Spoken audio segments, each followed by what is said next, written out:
வணக்கம். இலங்கைக்கு வரும்போதெல்லாம் யாழ்ப்பாணத்தை பார்ப்பது எங்களுக்கு மன நிறைவு தருகிற ஒரு நிகழ்வு. அங்கே பேசுகிற தமிழ் எங்கள் காதுகளில் கொஞ்சி விளையாடும். அந்த ஊரில் இளம் பிள்ளைகள் நிறைய பேர் பேச்சாளர்களாக வளர்ந்து வருகிறார்கள். ஏன் தமிழ்நாட்டில் இருக்கிற பல பேச்சாளர்களுக்கு அவர்கள் சரியான சவாலாக இருக்கிறார்கள். அப்படிப்பட்ட இளம் பேச்சாளர்களை தேடி கண்டுபிடிப்பதற்கு டான் டிவி நடத்துகிற நிகழ்ச்சி தான் சொற்சமர். இந்த நிகழ்ச்சியை திரு லலிசன் அவர்கள் திறம்பட செய்து வருகிறார். அதில் நீங்கள் உங்கள் பிள்ளைகளை அனுப்பி பங்கேற்க வைங்க. பெற்றோரும் ஆசிரியரும் இந்த நிகழ்ச்சிக்கு ஆதரவு தாங்க. அதை விட மறக்காமல் அந்த நிகழ்ச்சியை தொடர்ந்து பாருங்கள். நானும் அதை பார்த்துக்கிட்டு இருக்கிறேன். உங்கள் எல்லாரது முயற்சியாலும் ஆதரவாலும் அந்த நிகழ்ச்சி சிறந்து விளங்க வேண்டும். எதிர்காலத்தில் நல்ல பேச்சாளர்களை உருவாக்க வேண்டும் என்று வாழ்த்துகிறேன். நன்றி, வணக்கம்.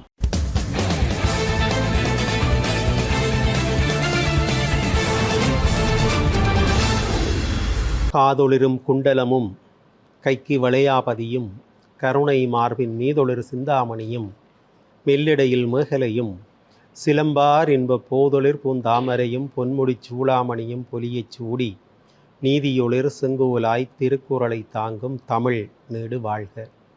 திக்கட்டும் பரந்து வாழும் தீன் தமிழ் உறவுகளே வணக்கம். இது டான் தொலைக்காட்சி பெருமையோடு வழங்குகிற சொற்சமர். இன்றைய சொற்சமர் களத்திலே கடந்த வாரத்தை போல யாழ்ப்பாணம் மத்திய கல்லூரி அணியும் அதனை எதிர்த்து மானிப்பாய் இந்து கல்லூரி அணியும் சமராடுகின்றன. இரண்டு பாடசாலைகளும் தனித்துவமான பாரம்பரியங்களை கொண்டவை. ஆறுமுக நாவலர் கற்ற பாடசாலையும் எதிர்த்த மிஷனரிமாரால் வெஸ்லியன் மிஷனரிமாரால் தோற்றுவிக்கப்பட்ட பாடசாலை யாழ்ப்பாணம் மத்திய கல்லூரி. ஒரு சைவ சமய பின்புலத்திலே தோன்றிய பாடசாலை மானிப்பாய் இந்து கல்லூரி. சுவாமி விபுலானந்தர் அதிபராக இருந்த பெருமைக்குரிய பாடசாலை. இப்படி இரண்டு பாடசாலைகள் சார்ந்த பிள்ளைகள் இன்றைய தினம் தங்களுடைய ஆளுமை விருத்தியை நாடி இந்த களத்திற்கு வருகை தந்திருக்கிறார்கள். இன்றைக்கு பிள்ளைகளை பொறுத்தவரையிலும் சரி அல்லது பெரியவர்களை பொறுத்தவரையிலும் சரி சமூக ஊடகங்களுக்கு ஆட்பட்டிருக்கிறார்கள், அடிமைப்பட்டிருக்கிறார்கள் என்றாலும் பொருந்தும். அப்படி எனக்கு சமூக ஊடகங்களை பற்றி தெரியாது அல்லது அதை நான் பயன்படுத்துவதில்லை என்றால் அவரை சமூகத்திலே ஒரு தப்பான கண்ணோட்டத்திலே அல்லது ஆளுமை குறைந்த கண்ணோட்டத்திலே பார்க்கிற நிலைமை இருக்கிறது. ஊடகம் சமூக ஊடகம். பத்திரிகை என்பது ஒரு ஊடகம், தொலைக்காட்சி என்பது ஒரு ஊடகம். ஆனால் ஃபேஸ்புக் என்பது ஒரு சமூக ஊடகம். சமூகத்திலே நானும் இவரும் ஒருவரோடு ஒருவர் அளவளாவிக் கொள்ளக்கூடிய வகையிலே வாய்ப்பை வழங்குகிறது சமூக ஊடகம். ஒரு கருத்துருவாக்கம், அதற்கு மறுகருத்து வழங்குகிற பிரதிபலிப்பு என உடனுக்கு உடன் வழங்கக்கூடிய வாய்ப்பை இந்த சமூக ஊடகங்கள் பெற்றுக்கொள்கின்றன. அதிலும் குறிப்பாக சொன்னால் இன்றைய ஜெட் ஜெனரேஷனை சார்ந்தவர்கள், ஜென்ஸ் என்று சொல்கிறோம். நேபாளத்திலே கூட சமூக ஊடகங்களுக்கு தடை விதித்து விட்டார்கள் என்கிற செய்தியை கேட்டு அங்கே பெரிய புரட்சியை செய்தார்கள்.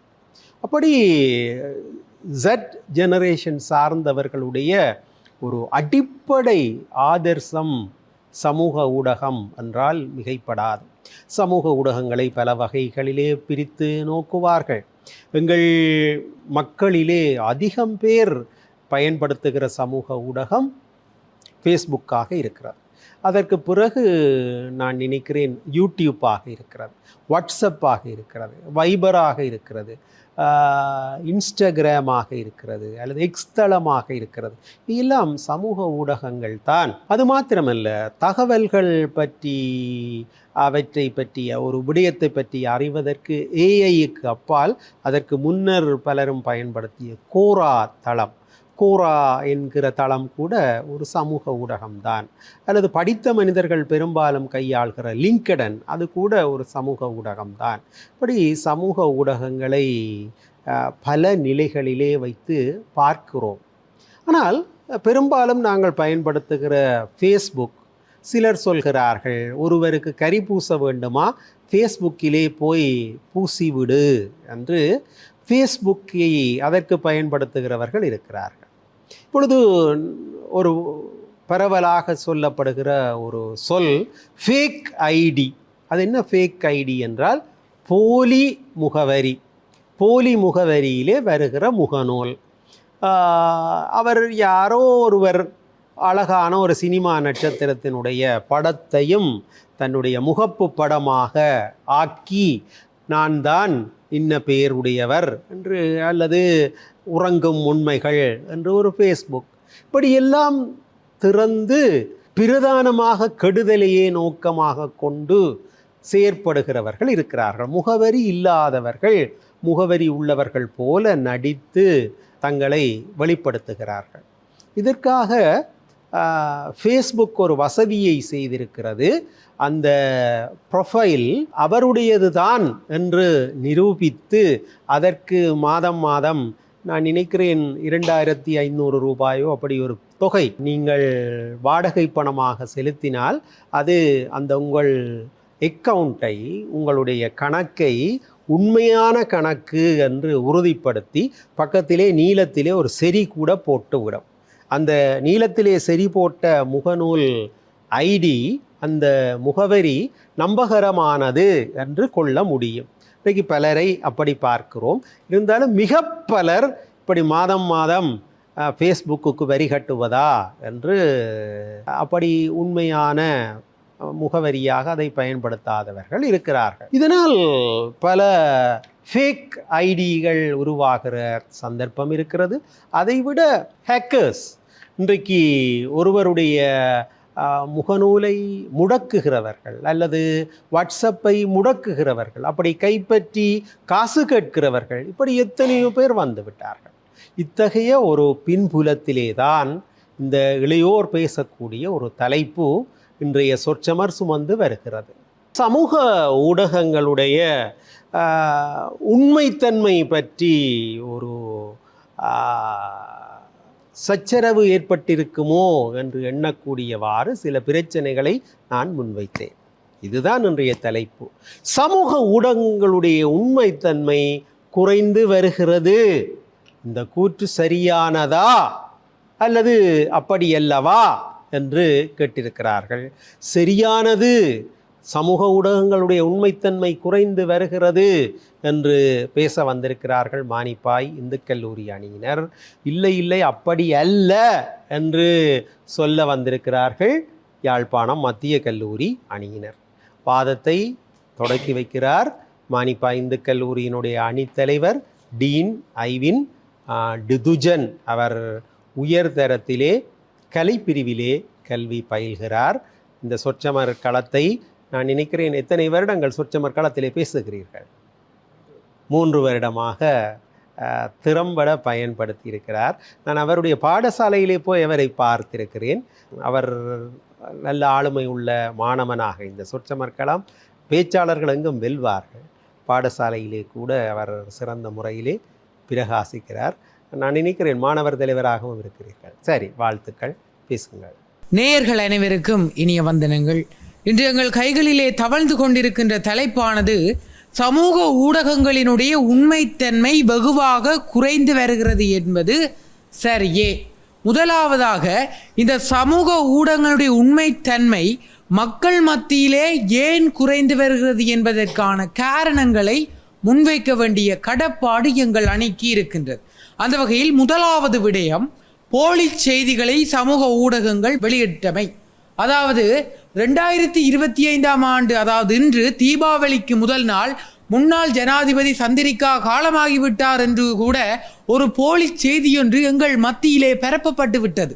இதனால் தான் நாங்கள் சொல்லுகிறோம், சமூக ஊடகங்களுடைய உண்மை தன்மை வெகுவாக குறைந்து வந்து கொண்டிருக்கின்றது. 2025ஆம் ஆண்டு மட்டுமா என்று கேட்டால் இல்லை.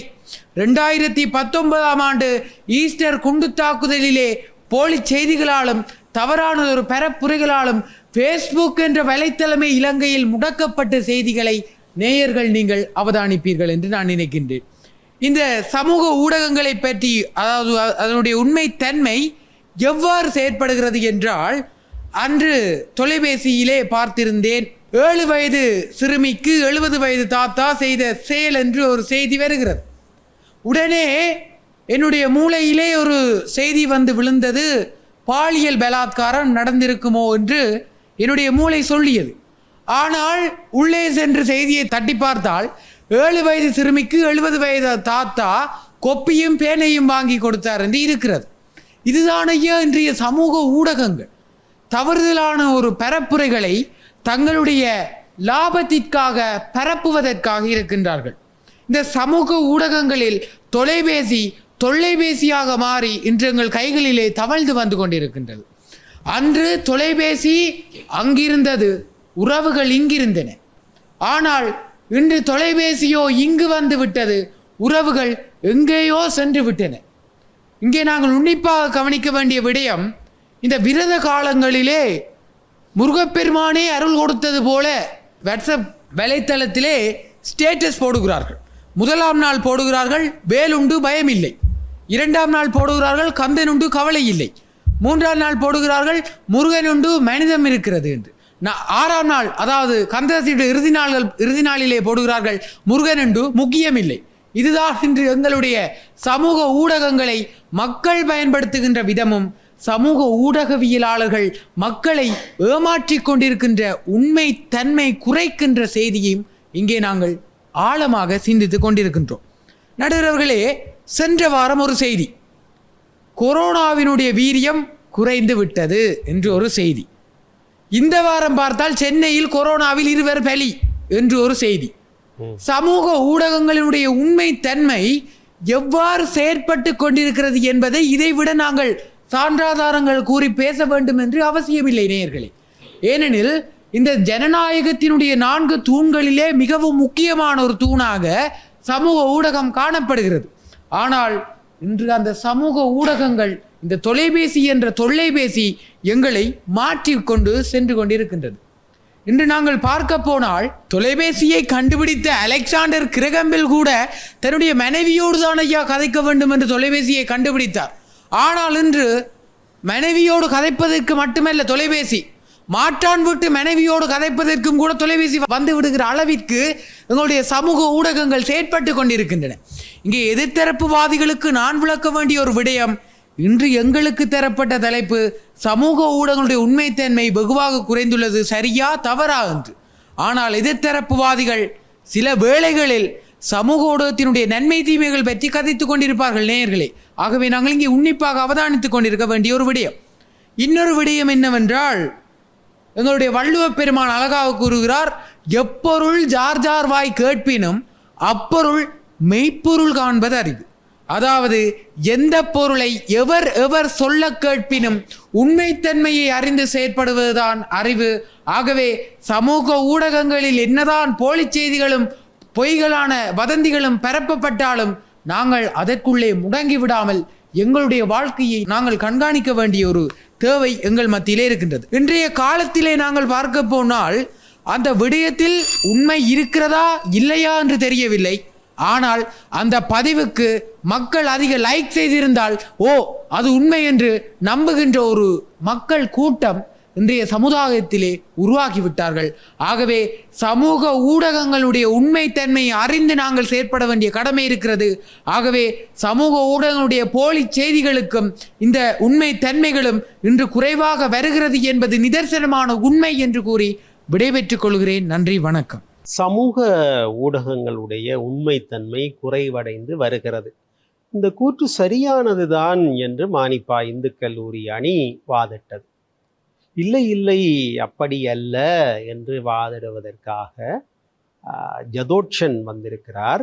மங்களேஸ்வரன் ஜதோட்சன், யாழ்ப்பாணம் மத்திய கல்லூரி அணியினுடைய அணித்தலைவர்.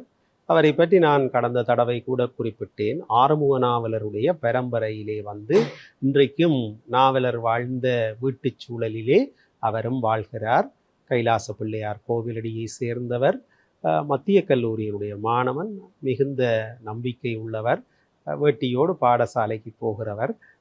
இன்று என்ன பேசுகிறார் பார்ப்போம். தமிழை தந்தவர்களையும் தமிழிற்காக தங்களை தந்தவர்களையும் ஒரு கணம் சிந்தித்து கொண்டு எமக்கு தரப்பட்டிருக்கின்ற தலைப்பின் அடிப்படையில் சமூக ஊடகங்களின் உண்மைத்தன்மை வெகுவாக குறையவில்லை எனப்படுகின்ற தலைப்பில் வாதிட வந்துள்ளேன்.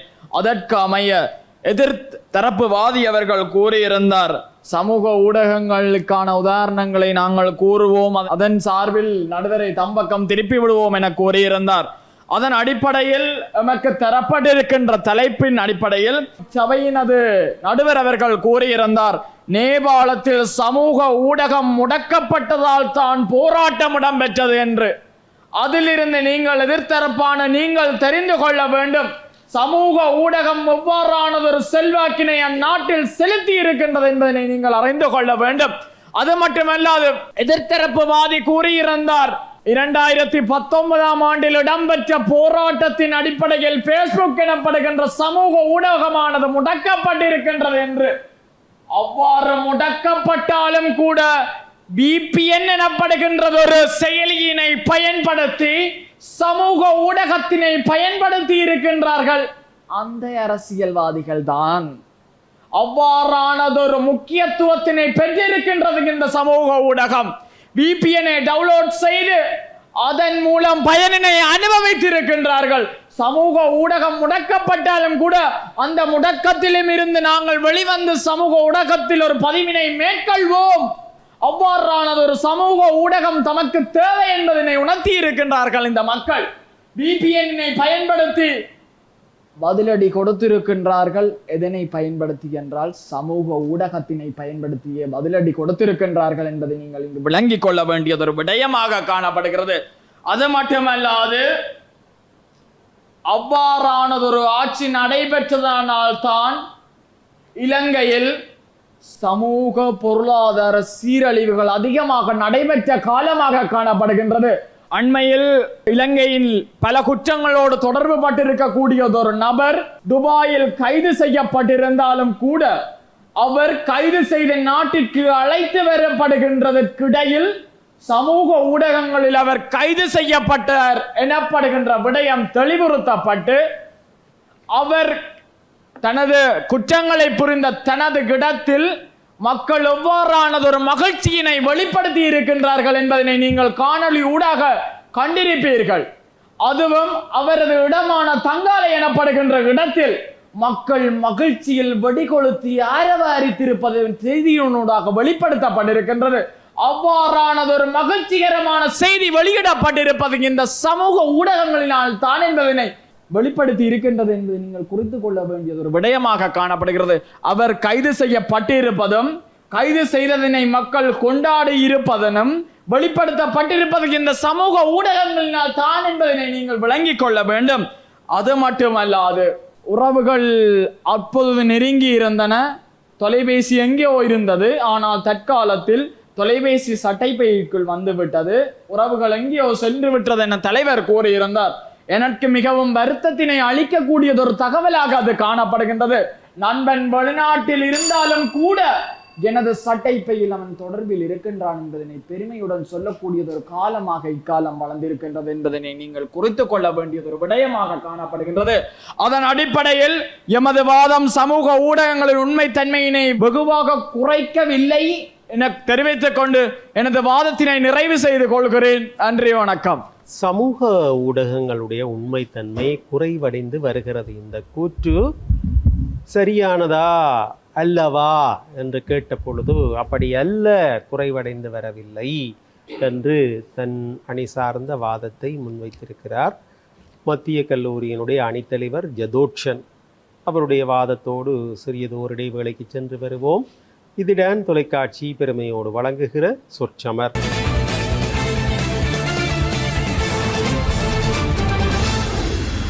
இடைவேளையை தொடர்ந்து மீண்டும் சந்திக்கிறோம். இது டான் தொலைக்காட்சி பெருமையோடு வழங்குகிற சொற்சமர். சமூக ஊடகங்களுடைய உண்மைத்தன்மை குறைவடைந்து வருகிறது. இந்த கூற்று சரியானதா அல்லவா? சரியானது தானப்பா பேச வருகிறார் மானிப்பா இந்து கல்லூரியினுடைய 2வது பேச்சாளர் வசந்தகுமார் கஜானன். அவர் உயர்தரத்திலே பயோசயன்ஸ் பிரிவிலே படிக்கிறார். நவாலி மண்ணை சேர்ந்தவர். பேசுங்கள். தமிழுக்கு என் முதல் வணக்கம், அவைக்கு தமிழ் வணக்கம். அந்த வகையிலே உங்கள் அனைவரையும் வணங்கி எனது விவாதத்திற்குள் நேரடியாக நுழையலாம் என நினைக்கின்றேன். எனது எதிர்த்தரப்பு நண்பர் மிகவும் அழகாக குறிப்பிட்டிருந்தார். வெளிநாட்டில் உள்ள நண்பராம் அவரது சட்டை பைக்குள் வந்து விட்டாராம் என்று. அதைத்தான் நாம் இங்கு குறிப்பிடுகின்றோம். வெளிநாட்டில் இருப்பவர்கள் அண்டை வீடாகி விட்டார்கள், இங்கு அண்டை வீடாக இருந்தவர்கள் இன்று வெளிநாடு ஆகிவிட்டார்கள் என்றால் உங்களது சமூக ஊடகங்கள் எமக்கு பக்கத்தில் இருந்தவர்களை எம்மை விலத்தை தூர கூட்டிச் செல்கின்றது என்றால் அதுதான் உங்கள் சமூக ஊடகத்தின் உண்மைத்தன்மையா என்பதுதான் இன்று எமது வாதத்தின் கேள்வியாக இருக்கின்றது. அடுத்ததாக எனது எதிர்த்தரப்புவாதிகள் ஒரு தெருவில் இருக்கின்ற 2 பூக்கடைகளை பார்க்கின்றாரே தவிர அந்த பூக்கடைகளை சுற்றியுள்ள 1000 சாக்கடைகளை பார்க்க மறந்து விட்டனர் என்பதுதான் இன்றைய எமது வாதத்தின் குறிக்கோளாக இருக்கின்றது ஐயா. இன்றைய ரீதியிலே சமூக ஊடகங்களை பலதரப்பட்டோர் பல்வேறு விதமாக பார்க்கின்றனர். அதாவது தொப்புள் கொடியை அறுத்து அருணா கொடியாக சுற்றுவது அந்த காலம். இன்று தொப்புள் கொடியை அறுக்கும் போது அதை சேட்டஸாக போடுவது தான் இன்றைய சமூக ஊடகங்களாக இருக்கின்றது ஐயா. மேலும் இந்த சமூக ஊடகங்களில் நன்மையான செய்திகளை தவிர தீமையான அதாவது பொய்யான செய்திகள் பல வருகின்றது என்பதை பல்வேறு ஆதாரங்கள் ஊடாக நான் இங்கு எடுத்துக்காட்ட இருக்கின்றேன் ஐயா. மேலும் இன்று ஒரு சமூக ஊடகத்தில் ஒரு விடயத்தை நோக்கி நாம் ஒரு தேடல் மூலம் தேடிக்கொண்டிருக்கும் போது இங்கு தட்டினாலும் விளம்பரம், இங்கு தட்டினாலும் விளம்பரம், வெளிவந்தாலும் விளம்பரம். அந்த விளம்பரத்தை பார்த்து மக்கள் ஏமாந்து ஒரு களிமண்ணை கடை கடையாக ஏறி வாங்கி கொண்டிருக்கின்றார்கள். ஏன்? தமது முகம் வெள்ளையாக வேண்டும் என்பதற்காக ஒரு போலியான மருந்து ஒன்றினை எங்கிருந்தாலும் இறக்குமதி செய்து வாங்குகின்றார்களே. ஏன்? அவர்களது நோய் குணமாக வேண்டும் என்ற அந்த நப்பாசையின் மூலம். இதன் மூலம் நான் என்ன குறிப்பிடுகின்றேன் ஐயா, எனது எதிர்த்தரப்புவாதிகள் எவ்வளவு வாதாடினாலும் இன்று அவர்களின் வாதம் பொய்யாகும் வகையில் இன்று சமூக ஊடகங்களுக்கு உண்மையை தவிர உண்மையை மேலாக பொய்மை வாதாடுகின்றது என்பதுதான் இன்று நம்முடைய வாதமாக இருக்கின்றது ஐயா. மேலும் அன்று அலைபேசிய மறைவை வளர்த்தது என்று பலர் கூறுகின்றார்கள். இன்று தொலைபேசியானது எமது தொலைவை கூட்டுகிறது. அதாவது எனது எதிர்த்தரப்புவாதி கூறியிருந்தார் வெளிநாட்டவர்களை கிட்ட வைத்திருந்தார் என்றாம். நான் கூறியது போலவே இன்று வெளிநாட்டவர்களை எமக்கு கிட்டே கொண்டு வந்த அந்த தொலைபேசி இன்று எமக்கு பக்கத்தில் இருந்தவர்களை தொலைக்க வைத்து விட்டது என்பதுதான் நிதர்சனமான உண்மை. ஆங்காங்கே 150 ஆண்டுகளாக ஆங்கிலத்தில் வைந்த தமிழ் நாளி இன்று தமிழில் வந்துவிட்டது. ஆனால் இன்று தமிழ்நாட்டில் உள்ள ஒருவனின் வாயில் தமிழ் சரியாக வரவில்லை. காரணம், போலி வேலை வாய்ப்புகளை நம்பி வெளிநாடு சென்று அங்கே ஆங்கிலம் கற்று தமிழ் அறகுறை ஆங்கிலம் அறகுறையாக இருக்கும் வேளையில் அந்த அரசாங்கத்தினால் பிடிபட்டு இன்று திருப்பி நாட்டுக்கு வரப்படுகின்றான் என்றால் உங்கள் சமூகம் அங்கு இந்த சமூக ஊடகம் இந்த சமூகத்தினை சீரழித்துக் கொண்டிருக்கின்றது. அதாவது பொய்யான தகவல்களால் சீரழித்துக் கொண்டிருக்கின்றது என்பதுதான் இன்று நம்முடைய வாதமாக இருக்கின்றது. மேலும் நடுவர் அவர்களே, இன்று யூடியூப் என்ற ஒரு வலைத்தளம் இருக்கின்றது. அதில் பல பொய்யான நாடகங்கள் இருக்கின்றன. அதாவது நடைமுறைக்கு சாத்தியமல்லாத பொய்யான பல நாடகங்கள் இருக்கின்றன. அந்த பொய்யான பல நாடகங்களை நெடுந்தொடரான பெயர் வைத்து நெடுங்காலமாக இயக்கி மங்கையர்களின் சிந்தைகளை பூட்டி அதற்கு மூழ்கடித்து தமது குடும்பத்திலேயே அவர்களை இல்லாமல் செய்கின்றது ஐயா இன்றைய சமூக ஊடகங்கள். அவ்வாறான பொய்யான தகவல்களை பரப்பும் சமூக ஊடகங்கள் இன்று வெகுவாகிவிட்டன.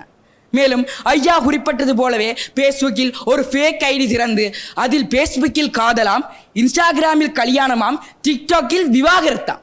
எவ்வாறு இருக்கிறது இந்த சமூக ஊடகங்களின் உண்மை கருத்து என்பதுதான் இன்று நாம் வைக்கும் கேள்வியாக உங்களிடத்தில் இருக்கிறது. மேலும் ஐயா, இன்று ஒருவர் தனது வலைத்தளத்தில் அதாவது வாட்ஸ்அப்பாக இருக்கட்டும் சரி, பேஸ்புக்காக இருக்கட்டும் சரி, இன்ஸ்டாகிராமாக இருக்கட்டும் சரி, தான் வெளியூருக்கு போனால் அங்கிருந்து ஒரு செல்ஃபி எடுத்து அதில் அப்லோட் செய்வதற்கு கூட பயப்பட்டு கொண்டிருக்கிறார். காரணம், அது தமது உறவினர்களுக்கு போய் சேரும் முதலே எங்கே ஒரு கல்வனுக்கு போய் சேர்ந்து என் வீட்டை திருடி விடுவானோ என்ற ஒரு பயத்தின் மூலம் இருக்கின்றான் ஐயா.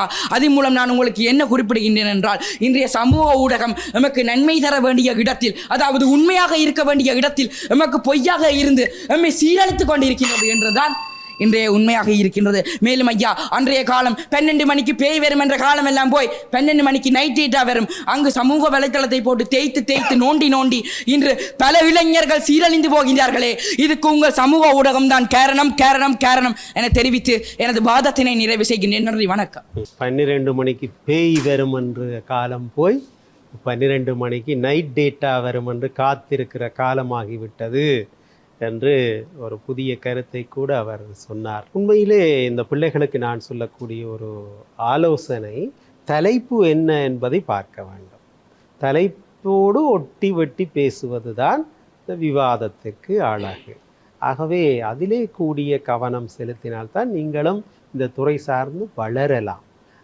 அப்படி ஒரு ஆலோசனையை இடையிலே பதிவு செய்து கொண்டு, சமூக ஊடகங்கள் அவற்றினுடைய உண்மைத்தன்மை குறைவடைந்து வருகிறது என்கிற கூற்று அது தவறானது என்று பேசுவதற்காக யாழ்ப்பாணம் மத்திய கல்லூரியினுடைய 2வது பேச்சாளர் நவநீதன் வருகிறார். தரம் 11 வகுப்பு மாணவன். பேசுங்கள். இங்கு கூடியிருக்கும் அனைவருக்கும் எனது சிறந்தாந்த வழக்கங்கள். சமூக ஊடகங்களில் உண்மைத்தன்மை குறைந்துள்ளதா குறையவில்லையா என்பதுதான் இங்கே தலைப்பானது. எங்களுக்கு குறையவில்லை என்பது தலைப்பாகும். O level A level results இப்போ நாங்கள் ஆன்லைனில் பார்க்கணும் என்றால் அதை நாங்கள் கூகுளில் பார்க்கணுன்னா அதில் வேறு ரிசல்ட்ஸ் நீங்கள் போயின்னு சொல்லுவீங்களா? இப்போது அனைத்து மாணவர்களும் தங்களுக்கான கேள்விக்கான ஒரு ஆசிரியர் வீட்டுப்பாடம் கொடுத்தால் அதற்கான விடையை எங்கே தேடி இருக்கிறார்கள்? ஏஐயில். அதற்கு உதாரணமாக ChatGPT, அலெக்சா, ஜெமினி போன்றவற்றை குறிப்பிடலாம். இப்போது மிகவும் ஃபேமஸானது யூடியூப். யூடியூப்பிலே நாங்கள் ஒரு செய்தியை பார்க்கும் பொழுது அங்கே உதாரணமாக டான் டிவி நியூஸில் நாங்கள் அங்கே சொல்கிற எல்லாத்தையும் பொய்ன்னு சொல்ல முடியுமா? இல்லை தானே. மேலும் ஃபேஸ்புக் பற்றி நடுவர் ஐயா அவர்கள் நிறைய கூறியிருந்தார்கள். பலதரப்பட்ட விடயங்களை உதாரணமாக உக்ரைன் ரஷ்யா போர், காசா போர் என்பதை குறிப்பிடலாம்.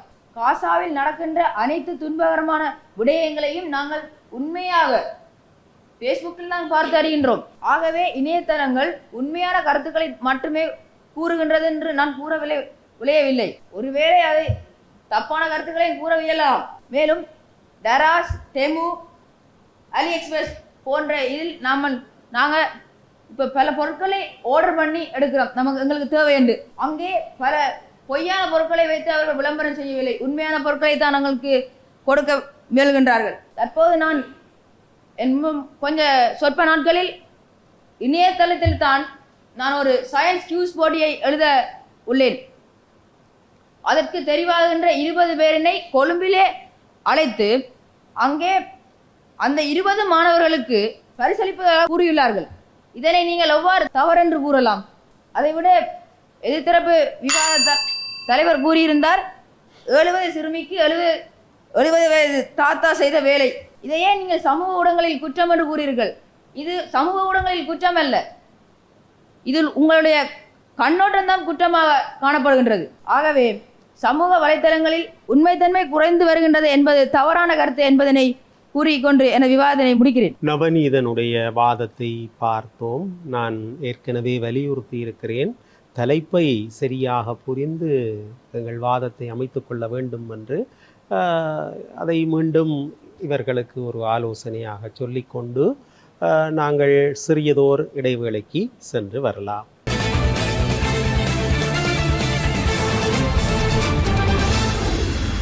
இடைவேளையை தொடர்ந்து மீண்டும் சந்திக்கிறோம். இது டான் தொலைக்காட்சி பெருமையோடு வழங்குகிற சொற்சமர். சமூக ஊடகங்களுடைய நம்பகத்தன்மை குறைவடைந்து வருகிறது. இந்த கூற்று சரியானதா என்று கேட்டிருக்கிறோம். சரியானதுதான் என்று வாதிடுவதற்காக மணிப்பாய் இந்து கல்லூரி அணி சார்ந்த 3வது பேச்சாளர் மோகன கிருஷ்ணன் விஷ்ணுஜன் வந்திருக்கிறார். அவர் உயர்தரத்திலே உயிரியல் விஞ்ஞான பிரிவிலே கல்வி பயில்கிறார். என்ன சொல்கிறார் பார்ப்போம். அனைவருக்கும் வணக்கம். இன்று நான் ஒரு விடயத்தை இங்கு குறிப்பிட வேண்டும். அதாவது எதிர்த்தரப்புவாதிகள் குறிப்பிட்டிருந்தார்கள், இந்த 2019 கொரோனா யுகத்திலே தாங்கள் VPN யூஸ் பண்ணி சமூக வலைத்தளங்களை பாவித்தோம் மற்றும் நேபாளத்தில் சமூக வலைத்தளத்தை தடை செய்தார் என்பதற்காக போராட்டம் நடத்தினார்கள் என்று. இவர்கள் இதை எவ்வாறு கதைத்துக் கொண்டிருக்கின்றனர் என்று சொன்னால், 2019ஆம் ஆண்டு கொரோனாவுக்கு இலங்கை நாடு மருந்து தயாரித்தது போல அதை பெருமை சொல்வதாக அந்த நேபாளத்தில் வலைத்தளங்களை தடை செய்து விட்டார்கள். சமூக ஊடகங்களை பாவிக்க கூடாது என்பதற்காக மக்கள் போராட்டம் செய்து பெருமை மிக்க விடயம். அதற்கு பதிலாக VPN யூஸ் பண்ணது ஒரு பெருமையான விடயம் என்று இவர்கள் பெருமை பீத்திக் கொண்டிருக்கின்றனர் என்பதை அறிய தருகின்றேன். அடுத்ததாக சொன்னீர்கள், மகிழ்ச்சியை தருவது கொண்டாடி கொண்டிருக்கின்றார்கள். துபாயில் அரெஸ்ட் பண்ணால் எனக்கு ஒன்று விளங்கவில்லை. இந்த உண்மைத்தன்மைக்கும் அவரை அரெஸ்ட் பண்ணதுக்கு மகிழ்ச்சி பெறுவதற்கு என்ன சம்பந்தம் இருக்கின்றது என்பதை இதற்கு எதிர்த்தரப்புவாதிகள் தயவு செய்து எங்களுக்கு தெரிவிக்குமாறு கேட்டுக்கொள்கின்றோம். அடுத்ததாக நான் என்னுடைய நேரடியாக விடயத்துக்கு, அதாவது எங்களுடைய மானிப்பா இந்து கல்லூரியில் ஒரு கண்காட்சி நடைபெற்றது. அந்த கண்காட்சிக்கு ஒரு புத்தாக்கம் செய்வதற்கு எங்களுக்கு கார்பன் ஃபில்டர்னு சொல்லி ஒரு சாமான் தேவைப்பட்டது. டராசில் போய் அதுட்ட விலையை பார்த்தா 15,800 போட்டிருந்தேன்.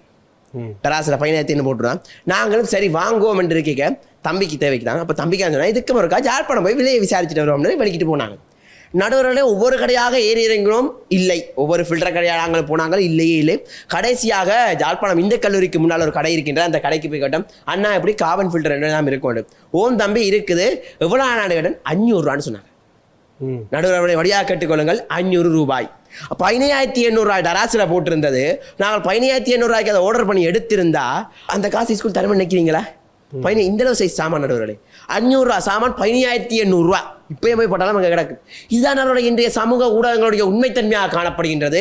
எவ்வாறு இவர்கள் சொல்லுவார்கள் இல்லை அது உண்மைத்தன்மை அற்ற என்ற தவறு நாங்கள் கூறிய கருத்து பொய் என்று இவர்கள் எவ்வாறு கூற முடியும்? அது நிகழ்நிலை வியாபாரம். நாங்கள் இங்கே பேசுவது சமூக ஊடகங்கள். நீங்கள் சமூக ஊடகங்களுக்குள்ளே தான் உங்கள் தலைப்பை வரையறுத்து நிற்க வேண்டும். சரி, ஆமாம், அதைத்தான் நாங்கள் சொல்லுவோம். இன்று அண்மையில் கூட பாடசாலை, அதாவது மழை காரணமாக பாடசாலைக்கு விடுமுறை வழங்கப்பட்டது. மறுநாள் பாடசாலை நடைபெற்றது. ஆனால் பெரும்பாலான மாணவர்கள் வரவில்லை. ஏன் வரவில்லை என்று கேட்க போனால் அவர்கள் சொல்லுகின்றார்கள், தங்களுக்கு பேஸ்புக்கில் வந்தது மழை காரணமாக 18 மாவட்டங்களில் உள்ள பாடசாலைகளுக்கு விடுமுறை அறிவிப்பு என்று. எங்க வந்தது என்று விசாரிக்க போனால் அது இந்தியாவின் தமிழகத்துக்கு வழங்கப்பட்ட விடுவிப்பு, அது இலங்கைக்கும் சேர்த்து வழங்கப்பட்டதாக எங்களது பேஸ்புக் சோடிக்கப்பட்டிருக்கின்றது. இந்த தகவலை நம்பி பெரும்பாலான மாணவர்கள் பாடசாலை பக்கம் வரவே இல்லை. ஏனென்று கேட்டால் 18 மாவட்டங்களுக்கு விடுமுறை அறிவிப்பு. யார் அறிவித்தது என்று தேடுவதற்கு அங்கே வலைத்தளங்களில் எதுவுமே இல்லை. இவராக தான் இன்றைய பேஸ்புக் பாவனையானது காணப்படுகின்றது. இன்று நான் பார்க்க போனால் இந்த கப்பல் மென்பொருள் என்று சொல்லி ஒரு சமூக வலை திருட்டு சாதனங்கள் இருக்கின்ற நடுவர்களே, அது ரஷ்யாவை எடுத்துக்கொண்டு ரஷ்யாவில் பல முதலீட்டு துறைகள் வீழ்ச்சி பெற்றதன் முதலாவது முன்னணித்துவம் வகிப்பது எது என்று சொன்னால் இந்த கப்பட் மென்பொருள். இது எவ்வாறு பயன்படுத்தப்படும் என்று சொன்னால், அந்த சமூக ஊடகம் இந்த வலைத்தளங்கள் அனைத்தையும் ஹேக்கிங் பண்ணிவிடும். அதை திருப்பி பெற வேண்டும் என்று சொன்னால் அதற்கான காசினை நாங்கள் செலுத்தி பெற வேண்டும் என்ற அளவுக்கு இந்த சமூக வலைத்தளங்கள் தகவல் திருட்டில் ஈடுபட்டு இருக்கின்றது என்பதை நீங்கள் மறுக்க முடியாத நிதர்சனமான உண்மையாக காணப்படுகின்றது. மேலும் குறிப்பிட வேண்டும் என்று சொன்னால், இன்று எமது பாராளுமன்றத்தில் நடந்த ஒரு சம்பவம், அதாவது செம்மணி புதைக்குழி ஆய்வு அனைவருக்கும் தெரிந்த விஷயம். அந்த புதைக்குழி ஆய்விலே ஒரு தாயையும் குழந்தையும் புதைத்தது போல சமூக வலைத்தளத்தில் சோடிக்கப்பட்ட ஒரு புகைப்படத்தை ஆதாரமாக கொண்டு ஒரு பாராளுமன்ற உறுப்பினர் பாராளுமன்றத்தில் உரையாற்றும் அளவுக்கு இந்த சமூக வலைத்தளங்கள் செயற்பட்டு வருகின்றது என்பதை நீங்கள் ஏற்றுக்கொள்ளத்தான் வேணும். மேலுமாக நான் குறிப்பிட போனால், இன்று சமூக ஊடகங்கள் எதை என்று நண்பர்களே, உண்மையை ஊடுருவி உச்சிதப்படுத்தி உண்மையாக மக்களுக்கு தருவதான் சமூக ஊடகங்கள். ஆனால் இந்த சமூக ஊடகத்திலே இன்று ஊசல்கள் வந்துவிட்டது என்று சொன்னால் அதை நாங்கள் பொழுக்க ஏற்றுக்கொள்ள வேண்டிய ஒரு மிக சிறுத்தியான உண்மையாக காணப்படுகின்றது. நடுவர்களே, இலங்கை சுதந்திரம் பெற்றுவிட்டது என்ற தகவலை நான் பேஸ்புக்கில் பதிவிடுகின்றேன். அதுக்கு 10 லைக்கும் வராது. இதே பிரபல 10 நடிகருடைய பிறந்த நாள் கதையை நான் பேஸ்புக்கில் லைக்கிட்டேன்னு சொன்னால் அங்கு லட்சம் மில்லியன் தாண்டி கொண்டே செல்லும். ஆகவே இன்று சமூக வலைத்தளங்கள் எடுத்துக்கொள்ளுங்கள் அல்லது ஊடகங்களை எடுத்துக்கொள்ளுங்கள், அனைத்தும் இங்கு எதற்கு அடித்தளம் எடுக்கின்றன என்று சொன்னால் கவர்ச்சிக்கும் கற்பனைக்குமாகத்தான் காணப்படுகின்றது. இதில் எங்கு உண்மைத்தன்மையானது விளங்குகின்றது என்பதை எனக்கு எதிர்த்தரப்புவாதிகள் குறிப்பிட வேண்டும். எனவே இன்றைய சமூக ஊடகங்கள் அனைத்தும் எமக்கு முன்வைக்கும் தரவுகள் உண்மையற்றது என்று கூறி விடைபெறுகிறேன். நன்றி, வணக்கம். வாதத்தை முன்னெடுப்பதற்காக தன்சயன் அவர் யாழ்ப்பாணம் மத்திய கல்லூரியிலே தரம் 11 வகுப்பிலே கல்வி பயில்கிறார்.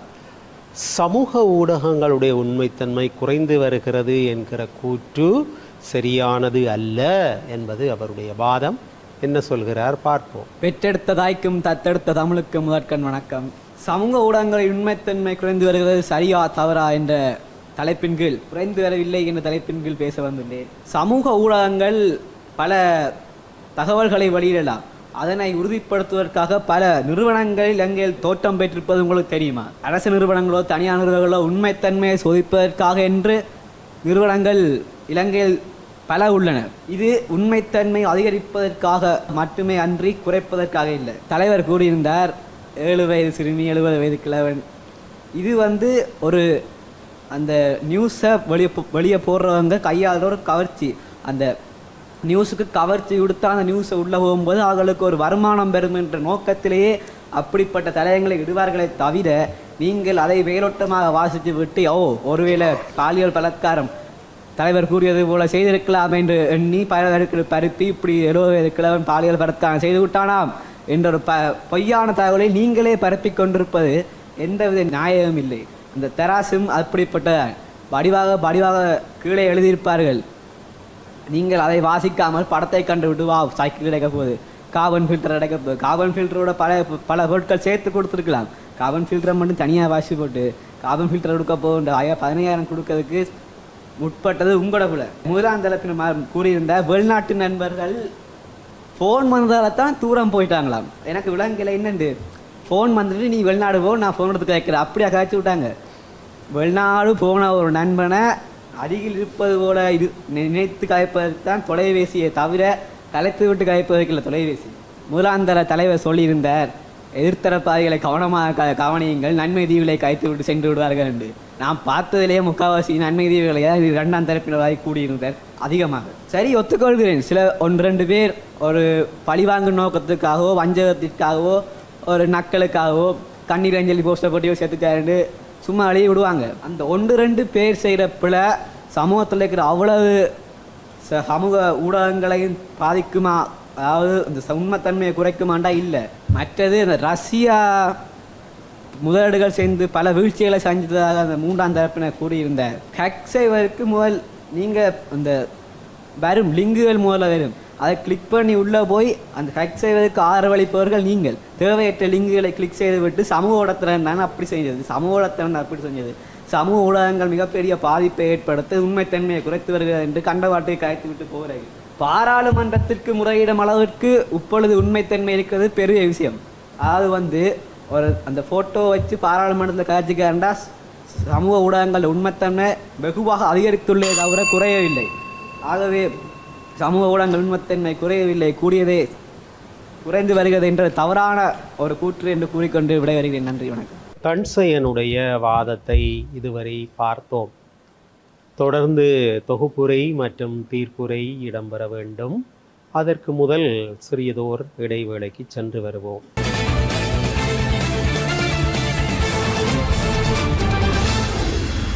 இடைவேளையை தொடர்ந்து மீண்டும் இணைந்திருக்கிறோம். இது டான் தொலைக்காட்சி பெருமையோடு வழங்குகிற சொற்சமர். இன்றைய சொற்சமர் களத்திலே மானிப்பா இந்து கல்லூரி அவர்களை எதிர்த்து யாழ்ப்பாணம் மத்திய கல்லூரி. சமூக ஊடகங்களுடைய நம்பகத்தன்மை குறைவடைந்து வருகிறது என்கிற கூற்று உண்மையானதா என்று கேட்டிருக்கிறோம். அது சரியானதுதான் என்று மானிப்பா இந்து கல்லூரியினர் வாதிட்டார்கள். அப்படி அல்ல என்கிறார்கள் யாழ்ப்பாணம் மத்திய கல்லூரியினர். இது தொகுப்புரை மற்றும் தீர்ப்புரை இடம்பெற வேண்டும். தொகுப்புரை ஆற்ற வேண்டிய பொறுப்பு மத்திய கல்லூரி அணித்தலைவர் மங்களேஸ்வரன் ஜதோட்சனுக்குரியது. 2 நிமிடங்களுக்குள்ளே சமூக ஊடகங்கள் அவற்றினுடைய உண்மைத்தன்மை குறைவடைந்து வருகிறது என்கிற கூற்று உண்மையானது அல்ல என்று அவருடைய தொகுப்புரை ஆற்றுங்கள். மீண்டும் அவை நுழைவதில் மிக்க மகிழ்ச்சி அடைகிறேன். சமூக ஊடகங்கள் இலங்கை அரசாங்கத்தில் பெரிதும் ஒரு பங்கு வகிக்கின்றது ஒரு விடயமாக காணப்படுகின்றது. அன்று மருத்துவராயிருந்தவரை பாராளுமன்றம் அனுப்பினோம், பாராளுமன்றத்தில் இருப்பவரை ஜெனீவா அனுப்பியிருக்கின்றோம் என்றால் அதில் தான் சமூக ஊடகங்களின் அது வெற்றி தங்கி இருக்கிறது. மருத்துவனாய் இருந்தவரை பாராளுமன்றம் அனுப்பியிருக்கிறோம். அவ்வாறு பாராளுமன்ற உறுப்பினரை நாம் ஜெனீவா அவரை சென்றிருக்க வைத்திருக்கின்றோம் என்றால் அதில் தான் நமது வெற்றி தங்கியிருக்கின்றது என்பதனை தெரிவித்துக் கொண்டு 3ஆம் தரப்பு வாதி கூறியிருந்தார், செம்மணியில் இடம்பெற்ற குற்றங்கள், செம்மணியில் இடம்பெற்றிருக்கக்கூடிய விடயங்கள் அனைத்தும் பொய்யாக்கப்பட்டு கூறப்படுகின்றது, அது பொய்யான விடயம் என்று கூறியிருந்தார். மாமனும் மச்சானும் அக்கையும் தங்கையும் இறந்தால்தான் உங்களுக்கு தெரிந்திருக்கும், அதனது வலி எவ்வாறு இருக்கும் என்பது உங்களுக்கு தெரிந்திருக்கக்கூடும். தாயும் சேயும் கட்டிப்பிடித்து செத்திருக்கக்கூடிய விடயம், உயிரோடு புதைத்திருக்கக்கூடிய விடயம், தாயானவள் எவ்வாறானது ஒரு பாசத்தினை மகனின் மீது செலுத்தி இறந்திருக்கின்றார் என்பது நீங்கள் உண்மையான விடயத்தினூடாக ஊடகங்களை நீங்கள் அறியாததொரு விடயமாக இவ்வாறானதொரு செய்தி பரப்பப்பட்டிருக்கின்றது. உமது இந்த பொய்யான செய்தியினால் தான் நாம் இங்கு கூடியிருக்கின்றோம். நீர் இவ்வாறானதொரு செய்தியினை பரப்புவதன் காரணமாகத்தான் ஊடகங்கள் பொய்யான விடயத்தினை பரப்பிக் கொண்டிருக்கின்றன நீங்கள் விளங்கிக் கொள்ள வேண்டும். நாளை நீங்கள் கூறியது போல 70 வயது சிறுமியுடன் 70 வயது தாத்தா இருந்தார் என்பதனை விடயத்தினை போல மானிப்பா இந்து கல்லூரி மாணவர்கள் பொய்யுரைத்திருக்கின்றார் என்பதனை விடயம் செய்தியாக்கப்பட்டிருந்தால் நீங்கள் அதனை மறுத்து கூற முடியுமா? இவ்வாறானது நிதர்சனமான உண்மையினை இங்கு தெரிவித்து விட்டு நாங்கள் அவ்வாறு கூறவில்லையே, அவ்வாறானது மேடையை சந்திக்கவில்லையே என்று கூறுகின்ற விடயம் பெரும் ஒரு துயரமான விடயமானது என தெரிவித்துக் கொண்டு எமக்கு தரப்பட்டிருக்கின்ற தலைப்பின் அடிப்படையில் சமூக ஊடகங்களின் உண்மைத்தன்மை வெகுவாக குறைந்திருப்பது தவறு எனப்படுகின்ற விடயத்தினை அறுதியுமாக கூறி விடைபெற்றுக் கொள்கிறேன். நன்றி, வணக்கம். தொடர்ந்து தொகுப்புரையாற்றுவதற்காக டீன் ஐவின் டிதுஷன். அன்பிற்குரிய யாழ் மத்திய கல்லூரி மாணவர்கள் சொற்சமர் நிகழ்ச்சியில் இருக்கிறார்களா அல்லது சொக்கலிங்கம் கவையில் நிற்கிறார்களா என்று எனக்கு ஒரு சந்தேகம் ஒன்று எழுந்திருக்கிறது. நாங்கள் கூறாத விடயங்களை கூறினோம் என்று தெரிவித்தார்கள். தேவையில்லாத பல விடயங்களை கூறினார்கள். எதிரணி தலைவர், நாங்கள் இங்கே செம்மணி நினைவு பேச்சு போட்டி இங்கே நாங்கள் வைக்கவில்லை. முதல் நீர் அதை புரிந்து கொள்ள வேண்டும். செம்மணி நினைவு பேச்சு போட்டிக்கு வாரண்டா நீர் அங்கே அரியாலைக்கு வரும், நானும் சேர்ந்து உம்முடன் கதைக்கிறேன். அந்த விடயங்கள் நீங்கள் தேவையில்லாமல் இங்கே கணக்கு கதைத்து கொண்டிருந்தீர்கள். ஆனால் இவர்களுடைய முதலாம் தரப்பு வாதி 2019ஆம் ஆண்டு நேபாளத்திலே சமூக ஊடகத்தினால் போராட்டம் ஒன்று வெடித்தது. நாங்கள் இதைத்தான் சொல்லுகிறோம். சமூக ஊடகத்தால் ஒரு போராட்டமே வெடிக்கிறது என்றால் நேபாளத்தில் மக்கள் எவ்வளவு சீரழிவு அடைந்து கொண்டிருக்கிறார்கள் என்பதை நீர் முதலில் அறிந்து கொள்ள வேண்டிய ஒரு விடயம். இரண்டாவது பற்றி கூறினீர்கள், சமூக ஊடகம் அதாவது ஒரு வைத்தியரை பாராளுமன்றத்துக்கு அனுப்பினது என்று. இன்று அந்த வலைத்தள வைத்தியரை பாராளுமன்றத்துக்கு அனுப்பினால்தான் இங்கே தமிழ் மக்கள் எங்களுக்கு நாங்கள் பெற வேண்டிய சலுகைகள் பலவற்றை இழந்திருக்கிறோம் என்பதை நீங்கள் மறந்துவிடக்கூடாது. இன்னொன்று சொன்னீர்கள், ஜெனீவாவில் ஒரு பாராளுமன்ற உறுப்பினர் போனது காரணம் சமூக ஊடகம் தான். ஏன் ஜெனீவாவுக்கு என்ன தொலைபேசி மூலம் கப்பலில் போனவர் உங்களோட பாராளுமன்ற உறுப்பினர், இல்லாட்டி தொலைபேசியை ஃப்ளைட் மாரி பாவிச்சு ஏதாவது பறந்து போனவர் ஜெனீவாவுக்கு? ஆகவே ஒரு சம்பந்தம் இல்லாமல் ஒரு விசித்திரமான கதைகளை யாழ் மத்திய கல்லூரி மாணவர்கள் இந்த தருணத்திலே கதைத்து கொண்டிருக்கின்றார்கள்.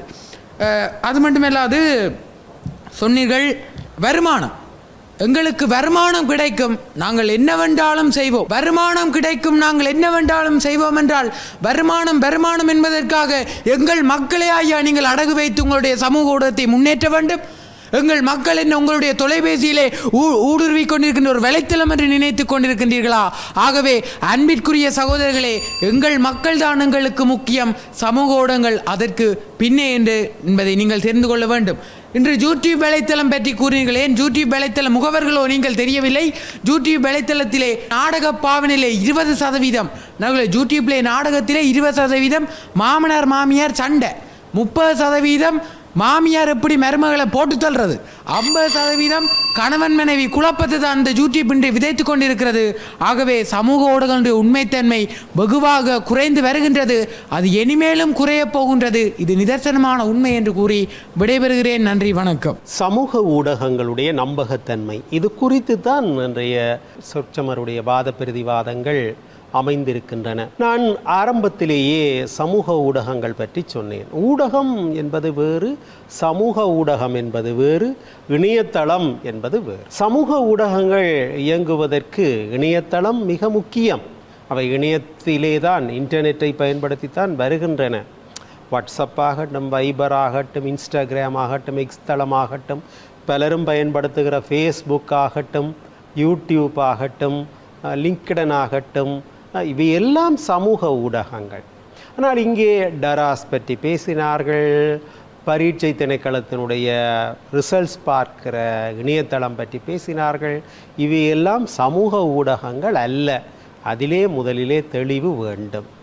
சமூக ஊடகங்கள் ஒருவருக்கொருவர் கருத்து பரிமாற்றத்திற்கு வகை செய்கிற கருவிகள், ஊடகங்கள். நான் ஒரு கருத்தை சொல்லியிருக்கிறேன், அதற்கு ஒருவர் ஆதரவாகவும் கருத்து சொல்லலாம், ரியாக்ட் பண்ணலாம். அதனால்தான் ஒருவர் அழுகிற குறியீடு போடலாம், சிரிக்கிற குறியீடு போடலாம், தம்ப் அதாவது கையை இப்படி காட்டலாம். இப்படியான அடையாளங்களை எல்லாம் இமோஜி என்று சொல்கிறோம். எங்கள் உணர்வுகளை வெளிப்படுத்துவதற்கு சமூக ஊடகங்கள் எங்களுக்கு வகையை ஏற்படுத்தி தந்திருக்கின்றன. ஆனால் இமெயிலை கொண்டு போய் சமூக ஊடகம் என்று சொல்வதில்லை. அது தகவல் பரிமாற்றத்திற்கான ஒரு ஊடகமே தவிர சமூக ஊடகம் கிடையாது. சமூக ஊடகம் என்று வந்தால் அது ஆளுக்கு ஆள் தனித்துவமாக வாட்ஸ்அப் மாதிரி செய்திகளை பரிமாறுகிற ஒரு வாய்ப்பையும் கொடுக்கும், அல்லது வாட்ஸ்அப் குரூப் பண்ணுகிற மாதிரி வாய்ப்பையும் கொடுக்கும், அல்லது ஃபேஸ்புக் மாதிரி எல்லோரும் பார்க்கக்கூடிய வசதியையும் ஏற்படுத்தி கொடுக்கும். அதற்குள்ளே பலவிதமான வாய்ப்புகளை அது வழங்கி நிற்கும். இதை பயன்படுத்தி பல்வேறு விதமான செயற்பாடுகள் இடம்பெறுகின்றன. சில சமூக ஊடகங்கள் போலியானவை என்று சொல்கிறோம். என்னைப் போலவே நானே பயன்படுத்தி பார்த்திருக்கிறேன். என்னுடைய பெயர் லலிசன். எனக்கு இருக்கிற முகநூலுக்கு ஒப்பாக என்னுடைய படத்தை வைத்து சிலர் போலி முகநூல்களை உருவாக்கி இருக்கிறார்கள். ஆகவே இது சமூக ஊடகத்திலே இருக்கிற ஒரு மிகப்பெரிய ஆபத்தான செயல். அதைவிட நடிகைகளுடைய படங்களை வைத்து, சுவாமி படங்களை வைத்து, சிலர் பக்தியோடு கூட வைத்திருந்தாலும் அதையும் ஃபேக் ஐடி என்று பலரும் நம்புகிறார்கள். ஏனென்றால் இந்த ஃபேக் ஐடி என்று வருகிற பொழுது போலி முகநூல் அல்லது போலி சமூக ஊடகம் ஒருவரை ஏமாற்றுகிற நிலையை பார்க்கிறோம். உண்மையாக ஒரு நேர்மையான சமூக ஊடகம் எப்படியாக இருக்கும்? ஒரு ஃபேஸ்புக் நேர்மையானதாக இருந்தால், நான் ஆரம்பத்திலே சொன்னதைப் போல அது அந்த ப்ரொஃபைலுக்கு ஒரு சிவப்பு நிறத்திலே ஒரு அடையாளம் இடப்பட்டிருக்கும். இந்த சிவப்பு நிற அடையாளம் எதை சுட்டுகிறது என்றால், அது நேர்மையான அல்லது நம்பகமான முகநூல் என்பதற்கு அவர் பணம் செலுத்தி அந்த முகநூலை பயன்படுத்துகிறார். அதைவிட அது அவருடைய சொந்த பெயரை கொண்டிருக்கும். சொந்த இப்போ சின்ன பொடியன், பெரிய பொடியன் என்றெல்லாம் போலியாக வெளிப்படுத்தாமல் தன்னுடைய சொந்த பெயரை காட்டும், சொந்த விவரங்களை காட்டும், அவருடைய தொலைபேசி இலக்கத்தை வெளிப்படையாக காட்டும், அவருடைய முகத்தை படமாக கொண்டிருக்கும். இன்றைக்கு இப்படியெல்லாம் வெளிப்பட்டு வருகிறவர்களுடைய எண்ணிக்கை குறைவாக இருக்கிறது. என்னை பொறுத்தவரையிலே நான் ஒரு வழக்கத்தை வைத்திருக்கிறேன். என்னோடு முகநூலிலே நட்பாக வர வேண்டும் என்றால் நான் இவற்றையெல்லாம் எதிர்பார்க்கிறேன். உண்மையான முகத்தை அவர் காட்டுகிறாரா, உண்மையான பெயரோடு வருகிறாரா என்பதை பார்த்துத்தான் அவரை நட்பாக்குகிற வழக்கம் எனக்கு இருக்கிறது. அப்படி பலரும் கொண்டிருக்கிறார்கள்.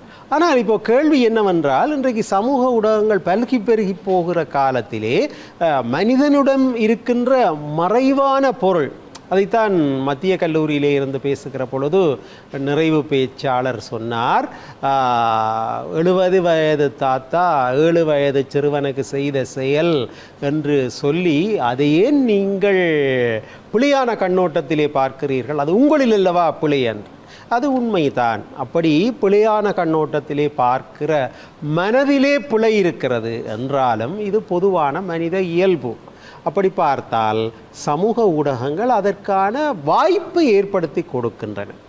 இந்த காலத்திலே நான் பார்த்தேன், சமூக ஊடகங்கள் பற்றிய போதிய தெளிவு இல்லாமல் தான் பலரும் பேசியிருக்கிறார்கள். நான் கடந்த நிகழ்ச்சியிலே சொன்னதைப் போல யாழ்ப்பாணம் மத்திய கல்லூரி அணி சற்று தன்னுடைய தளர்ச்சியை காட்டி கொண்டிருக்கிறது.